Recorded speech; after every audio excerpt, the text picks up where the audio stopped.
घालचाल. मित्रांनो, वेळ बराच झालेला आहे आणि एका पक्षाची पुन्हा अजून एक सभा या ठिकाणी आहे. त्यामुळे वेळेचं बंधन असल्यामुळे मी काय फार वेळ घेणार नाही, परंतु आपल्या सगळ्यांना माहित आहे की 2014 आणि 2019च्या दोन निवडणुका आम्ही समाधानदादा एकमेकाच्या विरोधात लढलो.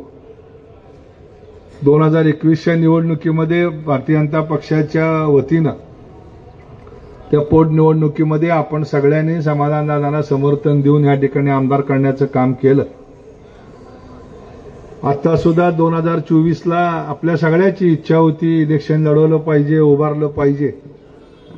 त्या पद्धतीनं आपण गावोगाव गेलो. पण शेवटी माझ्या पुढे दोन प्रश्न होते. एक, पक्ष निवडायचा का सत्ता निवडायची, नेता निवडायचा का आमदारकी निवडायची. आणि अशा वेळेस सद्विवेक बुद्धी जागृत ठेवून या ठिकाणी आपण भारतीय जनता पक्ष, राष्ट्रवादी काँग्रेस, शिवसेना, आरपीआय या पक्षाची जी काही एक महायुती आहे, त्या महायुतीच्या माध्यमातून समाधानदादा अवताडे यांची उमेदवारी जाहीर झाल्यानंतर आपण त्या ठिकाणी पक्षाबरोबर राहण्याचा, पक्षाच्या उमेदवाराला ताकद देण्याचा निर्णय घेतला. आणि आपण आज या ठिकाणी सगळे उपस्थित आहात. याच्यावरून मला खात्री आहे की मी घेतलेला निर्णय आपण सगळ्यांनी मान्य केलेला आहे. त्याबद्दल मी शतशः आपल्या सगळ्याचा ऋणी आहे. पण राजकारणामध्ये आमदारकी काय तुम्हाला मला आपल्या सगळ्याला काही नवीन नाहीये. 1978 साली पहिल्यांदा मालक उभा राहिले तेव्हा सगळ्यात जास्त मतं रांजणी गावानं दिली होती. आणि 78 पासून 2009 पर्यंत मोठ्या मालकांच्या निवडणुकीचा प्रचाराचा नारळच रांजणीमध्ये फोडला जायचा. त्यामुळे या शंभू महादेवाच्या चरणी आपण लीन होऊन निवडणुकीला सुरुवात करायचो आणि सातत्यानं 1980 साली तात्यासाहेब डिंगरे यांची निवडणूक असेल, त्याच्यानंतर मोठ्या मालकांच्या 5 निवडणुका असतील, सातत्यानं 30 वर्ष आपल्या सगळ्याचं लोकप्रतिनिधित्व करण्याचं काम स्वर्गीय मोठ्या मालकांनी केलं. 30-35 वर्षापूर्वी, 40 वर्षापूर्वी या तालुक्याची असणारी परिस्थिती, त्या नदीकाठच्या भागामध्ये उसाचं टिपरून असायचं. जे काही एनआरबीसीची गावं होती त्याच्यावरतीच पाणी, गादेगावपासून बाळवणीपर्यंत. रांजणी तर सगळं मजुरी करणारं वर्ग ह्या ठिकाणी मोठ्या प्रमाणामध्ये असायचं. आणि त्यानंतर 80 नंतरच्या कालखंडामध्ये पहिल्यांदा रांजणीला हरिजन फाट्याच्या माध्यमातून पाणी आणण्याचं काम झालं. आणि त्यानंतर गेल्या 40-50 वर्षामध्ये मोठ्या मालकांनी जिल्हा बँक असेल, भूविकास बँक असेल, अर्बन बँक असेल, या सगळ्या बँकांच्या माध्यमातून आपल्या तालुक्याचं अर्थकारण बदलण्याचं काम केलं. उजनीचं पाणी आलं, गावोगावापर्यंत कॅनॉल गेले. आणि आज आपल्या सगळ्यांना अभिमानानं सांगावं असं वाटतं की पंढरपूर तालुक्याचं कृषी आधारित म्हणजे शेतीचं उत्पन्न जवळजवळ 2,500 कोटी रुपयाच्या घरात आहे. नुसत्या ऊसाचं उत्पादन, साखरेचं उत्पादन ह्या तालुक्यामध्ये होते 40-45 लाख मेट्रिक टन, ज्याची आजच्या बाजारभावानं किंमत आहे 1400 ते 1500 कोटी रुपये दरवर्षी. द्राक्षाचं उत्पादन होतंय आपल्या तालुक्यामध्ये जवळजवळ 500 कोटी. एकट्या मार्केट कमिटीत बेदाण्याची उलाढाल होती जवळजवळ 350 ते 400 कोटी. डाळिंबाचं वेगळं आहे, केळीचं वेगळं आहे, दुधाचं वेगळं आहे, भाजीपाल्याचं वेगळं आहे.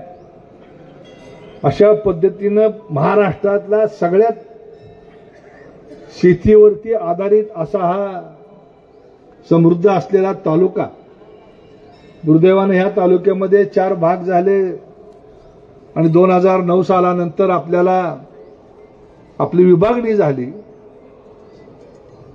मित्रांनो, ही निवडणूक कोणाला आमदार करायचं, कोणाला खासदार करायचं ह्याची निवडणूक निश्चितपणे मी मानत नाही. ही निवडणूक आहे ती पुढच्या 25 वर्षाच्या आपल्या राज्याचा पाया घालणारी निवडणूक आहे. देशामध्ये नरेंद्र मोदी साहेबांच्या रूपाने एक नवीन नेतृत्व 2014 साली ह्या देशामध्ये आलं.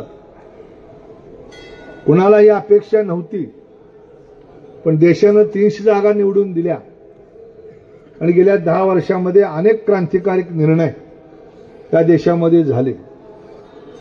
14 ते 19 भारतीय जनता पक्ष शिवसेनेचं सरकार राज्यामध्ये होतं. देवेंद्र फडणवीस साहेब असतील आणि त्यांच्या सगळ्या सहकार्याने अनेक क्रांतिकारी निर्णय घेतले. 2019च्या निवडणुकीमध्ये पुन्हा एकदा भारतीय जनता पक्ष शिवसेनेच्या सरकारला या राज्यातल्या लोकांनी कौल दिला आणि 165 पेक्षा अधिक उमेदवार आमदार या युतीचे निवडून दिले. पण दुर्दैवानं राजकीय खेळी खेळली गेली आणि त्यावेळच्या एकसंघ शिवसेनेला भारतीय जनता पक्षापासून तोडण्याचं काम झालं. भाजपच्या पाठीमध्ये खंजीर खुपसण्याचं काम झालं आणि लोकांनी कौल दिला होता. 165 आमदार निवडून दिले होते, पण भारतीय जनता पक्ष शिवसेनेचा युतीचा मुख्यमंत्री बाजूला ठेवण्याची राजकीय खेळी केली आणि त्यामुळे 3 वर्षाच्या कालखंडामध्ये पुन्हा एकदा एक महाविकास आघाडी नावाचा प्रयोग ह्या ठिकाणी केला गेला आणि 3 पक्ष एकत्र आले आणि सरकार स्थापन केलं गेलं. पण त्या 3 वर्षामध्ये मी पण आमदार होतो. 2 वर्ष समाधान सुद्धा दादा आमदार असतील. आषाढी यात्रेला मुख्यमंत्री आल्यानंतर तिथं अशी पद्धत होती की सगळ्या आमदारांबरोबर चर्चा व्हायची. तर मित्रांनो, मी तुम्हाला सांगतो की आम्हाला निरोप यायचे कलेक्टर ऑफिसमधनं. दादा बरोबर आहे का की तुम्ही काय येऊ नका भेटायला, मुख्यमंत्री काय भेटणार नाही. त्यामुळे मी काय कधीच गेलो नाही. मी स्वाभिमानी असल्यामुळे निरोप आल्यानंतर मी कधीच जात नव्हतो. दादा एकदाच गेले आणि दारातच भेटले. दादाला तिथं डाक बंगल्याच्या दारातच उभा केलं. मुख्यमंत्री चालत चालत गाडीत बसताना आले, नमस्कार केला, कसं काय बरं आहे का म्हणले, गाडीत बसले. बरोबर आहे. ही परिस्थिती या राज्यामध्ये सगळीकडे होती. जसे एखाद्या माणसाला अर्धांग वायू झाल्यानंतर त्या माणसाची शरीराची अवस्था होती. सरकार तर बनवलं होतं पण निर्णय होत नव्हते. आणि अशा वेळेस एकनाथराव शिंदे साहेबांनी एक धाडसी निर्णय घेतला आणि 50 आमदार तिथून बाजूला झाले आणि एक नवीन सरकार या राज्यामध्ये स्थापन झालं. अजितदादांनी निर्णय घेतला आणि मग अजितदादाही त्याच्यामध्ये सामील झाले आणि आपण बघताय की कधी 25 कोटी 50 कोटी रुपये निधी आला तरी सुद्धा भरपूर वाटायचा. पण गेल्या 2, 2.5, 3 वर्षामध्ये कुठलाच आमदार 3000 कोटीच्या खाली बोलत नाही. यशवंत मानेंच्या मतदारसंघात काल होतो चळे भागामध्ये, मी ते म्हणले 3500 कोटी. दादा म्हणते 3500 कोटी. शहाजी बापू तर 5500 कोटीच्या खाली बोलतच नाही. ही परिस्थिती आहे आणि असे धाडसी निर्णय आदरणीय एकनाथरावजी शिंदे साहेबांच्या नेतृत्वाखालच्या या महायुती सरकारने घेतलेले आहेत. मित्रांनो, या पृथ्वीवरती जोपर्यंत शेवटचा माणूस राहणार आहे तोपर्यंत प्रश्न हे कायम राहणार आहे. मला आठवते की मोठ्या मालकांच्या काळामध्ये लोक काय म्हणायचे की पंढरपूरनं वजेवाडीपर्यंत जाणारा रस्ता करून द्या. बरोबर आहे का कांडोळे साहेब? वजेवाडीपर्यंत जाणारा रस्ता करून द्या. तेव्हा 3 मीटरचा रस्ता असायचा. एक एसटी सुद्धा बसायची नाही. नवीन पिढीला मुद्दाम सांगतोय मी. आणि सगळा रस्ता खडीचा असायचा. डांबर नावाची चीज त्या रस्त्यावर नसायची. म्हणायची एक रस्ता द्या म्हणजे आम्ही फाट्यावरनं चालत जातो. पण जसं जसं माणसं शिकायला लागली, सुशिक्षित व्हायला लागली, मग मेन रस्त्याबरोबर मग गावाला जोडणारे रस्ते करा. असा जसा काळ पुढे चालला, आता गावाला जोडण्यावरनं वस्तीला जोडणारे रस्ते करा. अजून 5 वर्षामध्ये वस्तीपासून माझ्या घरापर्यंतचे रस्ते करा. घरात केलं तर घराच्या कडेचं काँक्रीट करा. एकदा काँक्रीट केलं जसं आता आपण करतोय ग्रामपंचायत, एकदा काँक्रीट करायचं, दुसऱ्या वर्षी त्याच काँक्रीटवर पुन्हा पेव्हिंग बसवायचं. पेव्हिंग झालं की तिसऱ्या वर्षी पुन्हा डांबरी करायचं, डांबरी झालं की पुन्हा चौथ्या वर्षी काँक्रीट करायचं. चालू आहे का नाही? कामच नाही, तीच कामं. तात्पर्य सांगाय असं आहे की अपेक्षा या राहणार आहे. रांजणीला प्यायला पाणी नव्हतं. तात्यासाहेब डिंगरे आमदार असताना पहिल्यांदा रांजणीला पाणी मिळावं म्हणून मोठ्या मालकांनी प्रयत्न केले. हरिजन पाट्याला मंजुरी आली 1983 साली. 84 साली मोठे मालक आमदार झाले. त्यानंतर तो कॅनल झाला. तो कॅनल 2 वेळा बुजला. पुन्हा 2004 साली पाईप टाकून नवीन कॅनल केला.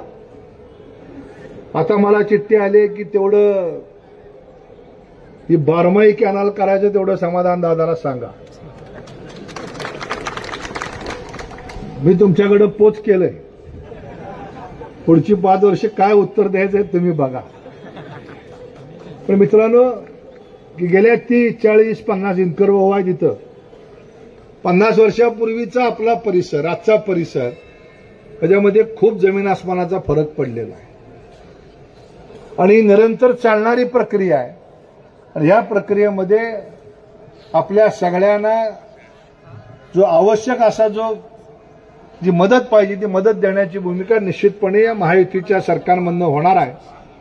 त्यामुळे मी जास्त वेळ घेणार नाही. आपल्याला विनंती करेन, गट तट ह्याच्या पलीकडे जाऊन या महाराष्ट्राला एक चांगलं समर्थ सरकार द्यायचंय, जेणेकरून तुमच्या मनातल्या आजच्या आकांक्षा असतील त्या पूर्ण झाल्या पाहिजेत. या सरकारने शेतकऱ्यांकरता अनेक निर्णय पोचवत नाही अशी माझी एक खंत आहे.